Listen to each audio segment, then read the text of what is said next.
함께하는 삶이라고 하는 말씀의 제목 가지고 같이 은혜를 나누기를 바랍니다. 한 절씩 말씀을 교독하겠습니다. 내가 디모데를 속히 너희에게 보내기를 주 안에서 바람은 너희의 사정을 알므로 안위를 받으려 함이니 이는 뜻을 같이하여 너희 사정을 진실히 생각할 자가 이밖에 없습니다. 그들이 다 자기 일을 구하고 그리스도 예수의 일을 구하지 아니하되 디모데의 연단을 너희가 아나니 자신이 아버지에게 같이 나와 함께 복음을 위하여 수고하였느니라. 그러므로 내가 내 일이 어떻게 될지를 보아서 곧 이 사람을 보내기를 바라고 나도 속히 가게 될 것을 주 안에서 확신하노라. 그러나 에바브로디도를 너희에게 보내는 것이 필요한 줄로 생각하노니 그는 나의 형제요 함께 수고하고 함께 군사된 자요 너희 사자로 내가 쓸 것을 돕는 자라. 그가 너희 무리를 간절히 사모하고 자기가 병든 것을 너희가 들은 줄 알고 심히 근심하더라.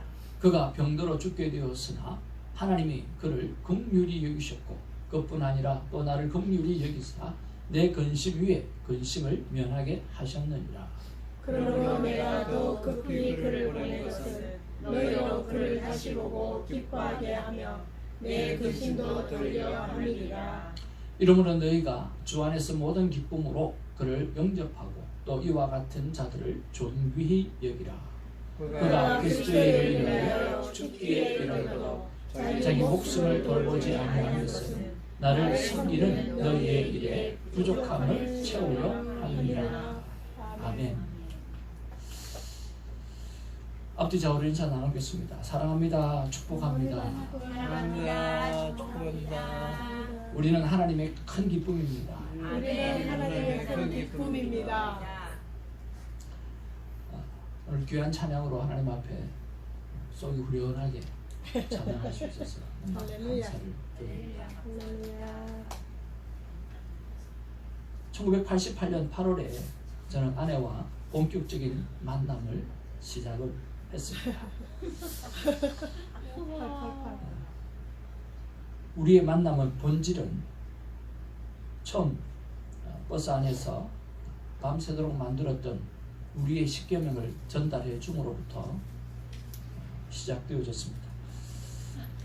하나님 앞에서 6계명, 우리 안에서 4계명, 이것을 잘 지켜가는 삶이 되어지기를 서로 생각하는 의미에서 일방적으로 제가 밀어붙였습니다.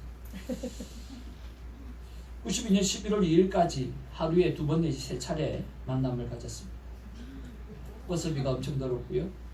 택시비가 엄청 들었고요. 차를 구입하고 난 다음에는 가스비도 많이 들었습니다. 무엇보다 우리는 술, 담배를 하지 않았기 때문에 밥값이 엄청 들었습니다. 그런데 결혼 후에 모든 게 절약이 되었습니다. 그럴 필요가 없었기 때문이죠. 버스 탈 일도 없고 택시 보기 위해서 택시 탈 일도 없고 차를 특별히 구입해서 가야 될 이유도 없고 밥값이 들 이유도 별로 없었습니다. 결혼하고 나니까 모든 게 절약이 되었어요. 그래서 저를 오해하지 마시길 바랍니다. 그 돈을 절약하기 위해서 결혼했다 생각하지 않기를 바랍니다. 결혼함으로 어떻게 얻게 되진 보너스입니다. 그런데 함께 살면서 서로가 맞지 않는 부분들에 대하여 맞추어 가야 하는 시간과 헌신의 대가를 치루어야 했습니다. 우리의 만남과 결혼의 본질은 우리의 계명을 지키는 것입니다. 우리가 이 본질을 추구하려고 하면 여러 가지 대가를 지불해야 합니다. 때로는 절약이라고 하는 보너스를 혜택도 보기도 합니다만 그렇게 해야 됩니다. 그런데 우리의 본질인 10계명에 충실하지 않고 서로가 치루어야 될 희생이나 대가에 집중하게 되어지면 윤리와 율법주의가 되어지고 또 보너스에 집중하면 기복신앙이 되어집니다. 오늘 이 예배도 마찬가지라고 생각합니다. 우리는 오늘 이 예배를 위해서 일찍 일어나야 했고 또 깨워야 했고 때로는 자녀들과 싸워야 했고 또 스케줄 조정을 해야만 하는 대가를 치루어야 했습니다. 반면 내가 준비하지 않아도 되는 맛있는 점식이 점심이 보너스로 주어지기까지도 합니다. 그리고 아이들을 따로 보내고 조용히 나만의 예배를 드리게 되는 그런 보너스도 주어집니다. 그러나 이 예배를 통해서 얻어야 될 본질이 무엇일까요? 나를 만드신 하나님과의 관계의 회복인 줄로 믿습니다. 친밀감을 누리는 것입니다.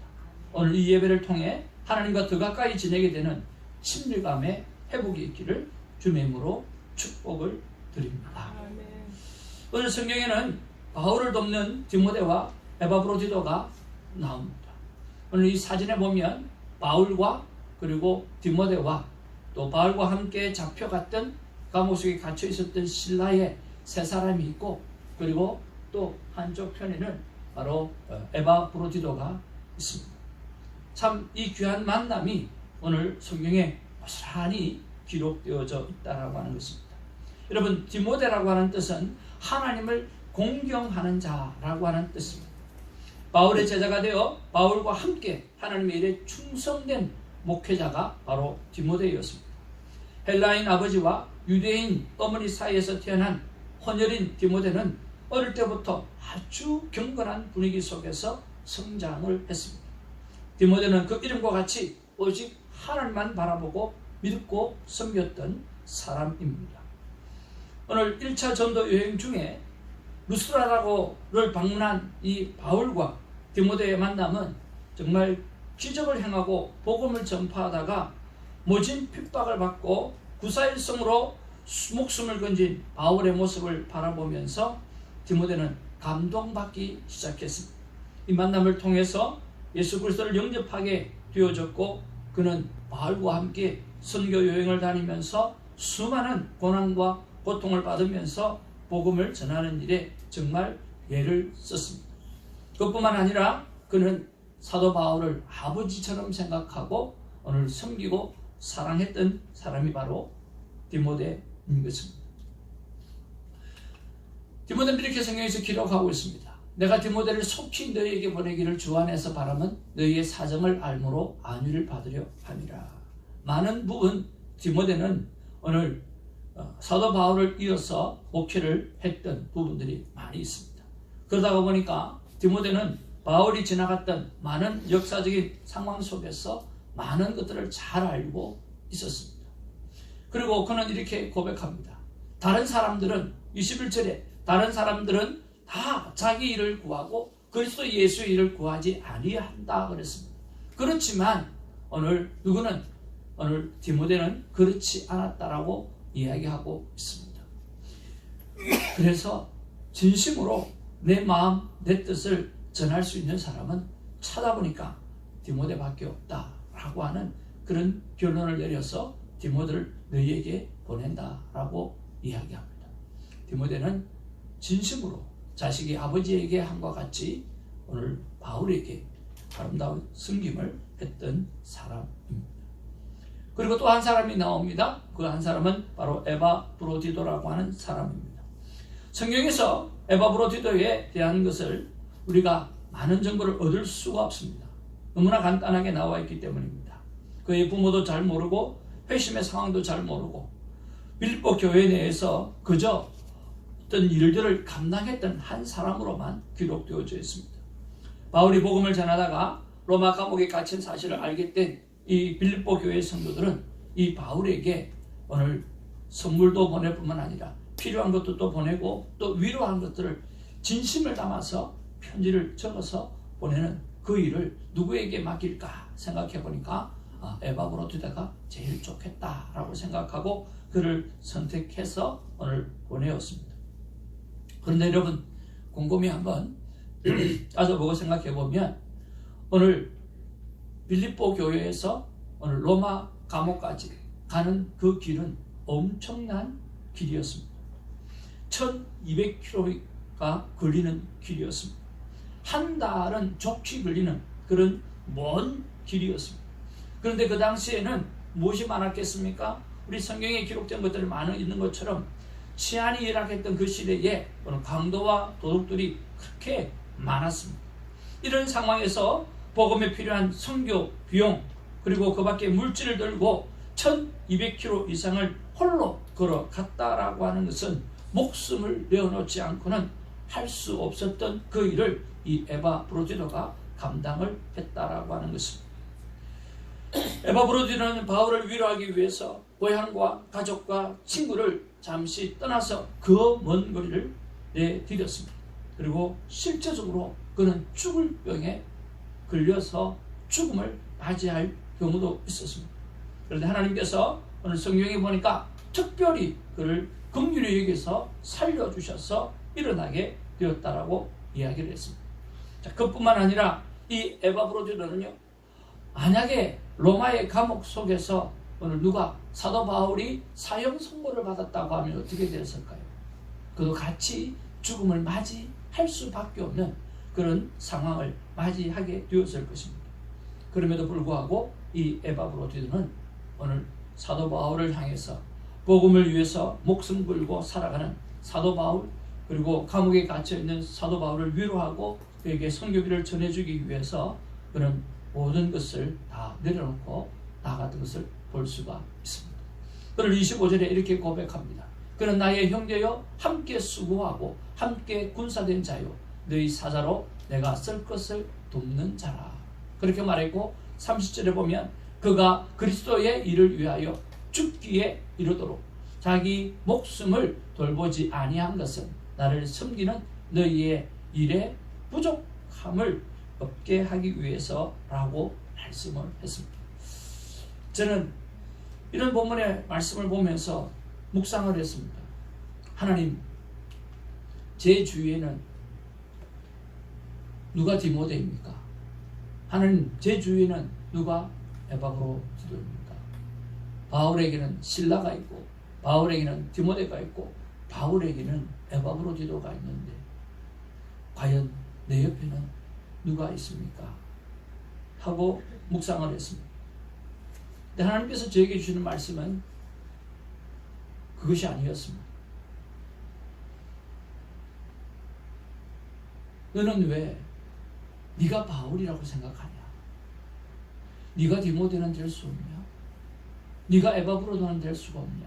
네가 실라는 될 수가 없느냐라고 하는 거죠. 왜 네가 바울이어야 되고 왜 네가 주인공이어야 되느냐라고 하는 거죠.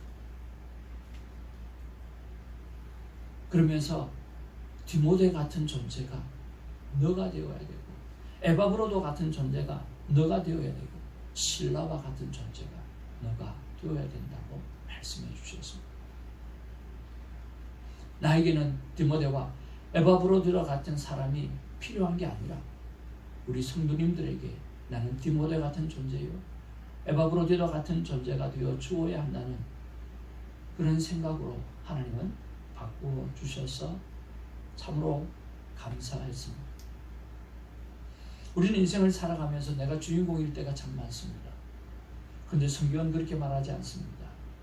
네가 진정한 주인공이 되기 원한다고 하면 네가 진정으로 섬기는 자가 되고 조연이 되어질 때 내가 너를 주인공으로 삼겠다라고 말씀해 주시는 것입니다. 하나님 앞에서 우리가 그런 사람으로 살아가기를 주님으로 축복을 드립니다. 한 영상을 보았습니다.